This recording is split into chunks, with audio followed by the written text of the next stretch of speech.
In the name of Allah, most gracious, most compassionate. Dear students, Assalamu alaikum. I hope you all are fine. Dear students, welcome to Pakistan International School Doha Qatar free learning program. Dear students, this lecture is prepared for grade 10 Pakistan Studies by Department of Social Sciences, and I am your teacher, Mrs. Rabia Imtiaz Sohail. Kindly keep pen in your hands to note down the important points while watching video, because you will have to answer questions at the end.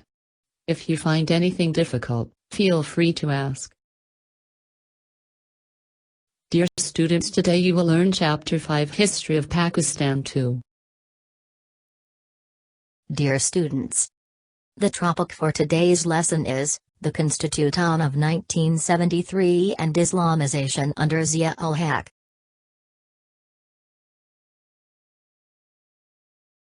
Learning objectives. My dear students, at the end of the lesson you will be able to describe the definition of Constitution, salient features of the Constitution of 1973, main efforts made for Islamization between 1977 and 1988.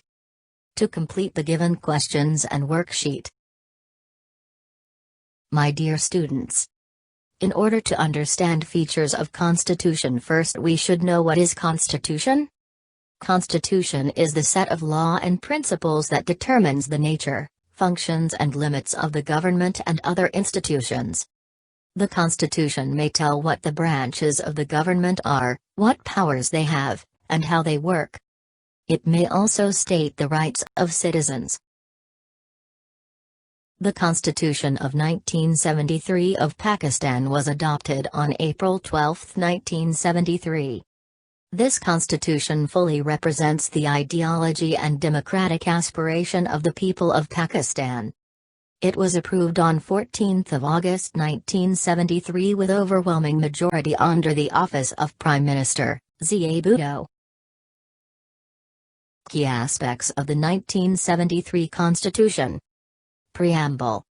Like the constitutions of 1956 and 1962, the objectives resolutions has been included in the preamble of the Constitution of 1973, according to which sovereignty belongs to Allah Almighty.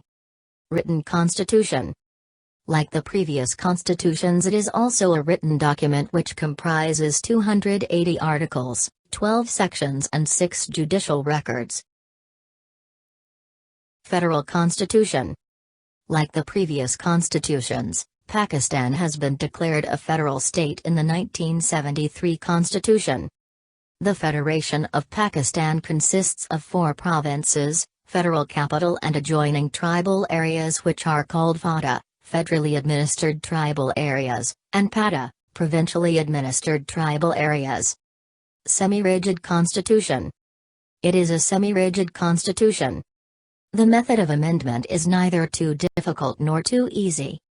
A 2/3 majority of Parliament, National Assembly and Senate, is required to make an amendment in the Constitution.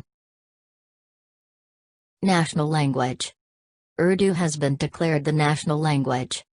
In a period of 15 years, arrangements will be made to implement the status of Urdu as the official language. During this period, English will be used as the official language. Islamic Constitution. Islam has been declared as the state religion in the Constitution of Pakistan. It has been declared essential for the President and Prime Ministers to be Muslims. The official name of the state is the Islamic Republic of Pakistan. Independent Judiciary. A guarantee has been provided for an independent judiciary. The judiciary has been separated from the executive. The judges will perform their duties without any fear or pressure. Parliamentary Constitution. According to the Constitution of 1973, the National Assembly will have a tenure of 5 years. The parliamentary form of government was implemented in the country. The head of the country is the President, and the Prime Minister is the head of government. Supremacy of Constitution. If any person abrogates the Constitution or tries to abrogate it, he will be charged with high treason and prosecuted accordingly. constitutional institution. The Constitution of 1973 has set up several institutions like the Council for Common Interest, National Economic Council, National Finance Commission, Election Commission of Pakistan and Federal Ombudsman etc. Fundamental rights. The citizens have all the fundamental rights. The Parliament and provincial assemblies cannot make any law that negates any fundamental rights. Bicameral legislature.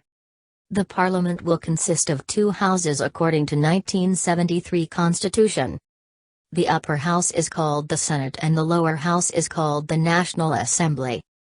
The provinces have been given equal representation in Senate and it is a permanent house.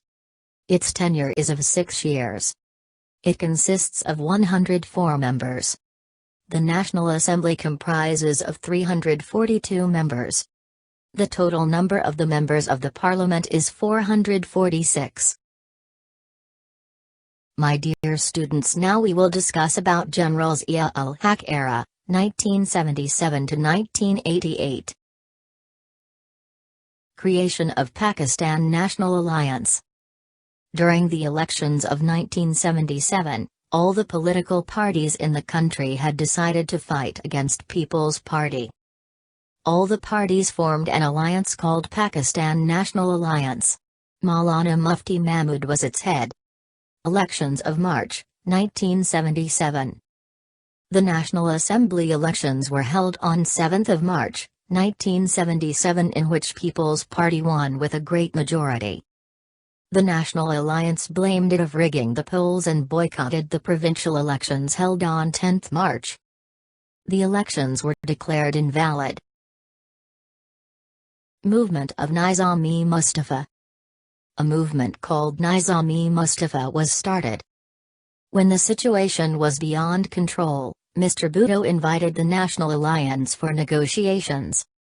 Martial law on 5th of July 1977. The negotiations were still in progress. When Army's chief, Zia-ul-Haq, overthrew the Bhutto government and declared martial law on 5th of July 1977. He ruled over the country for about 11 years from July 1977 to August 1988. General Zia-ul-Haq was killed in an air crash on 17th of August, 1988. The chairman of Senate, Ghulam Ishaq Khan, took over as the caretaker president of Pakistan. Major aspects of the Islamization process during 1977–88. The major aspects of the Islamization process during 1977 to 1988 are as under. The setting up of Sharia courts. Shariat benches were set up in all high courts on 10th of February, 1979. Ulama were appointed as judges. Federal Shariat courts instead of Shariat benches were set up in 1980, which hears appeals against the decisions of their subservient courts and interprets Islam. Implementing Shariat Ordinance. The government passed Shariat Ordinance in 1979. All the matters of stealing, drinking alcohol, rape and other crimes would be dealt with under Shariat law. Zakat and USHR Ordinance. According to this ordinance, 2.5% of zakat is deducted from the bank accounts of all the Muslims on the 1st of Ramazan every year. This zakat money is distributed among the deserving people by the zakat councils. 10% ushra deduction from the annual agricultural produce was started in 1983. Abolition of interest. For abolition of interest, accounts were opened on the basis of profit and loss on 1st Jan. 1981 and all saving accounts were converted to PLS account from 1st of July 1984. Islamiyat and Pakistan studies as compulsory subjects. The study of Islamiyat and Pakistan studies were made compulsory up to BA in all the educational institutions. This step was taken to harmonize the educational system with Islam. Prayer arrangements. Arrangements were made in all the educational institutions and government offices for offering of Zuhr prayers. Prayer committees were formed to attract the people to prayers. Itarmi Ramzan Ordinance. Itarmi Ramazan Ordinance was passed. The people not observing the sanctity of the month of Ramazan could be jailed for 3 months and fined 500 rupees. Religious schools.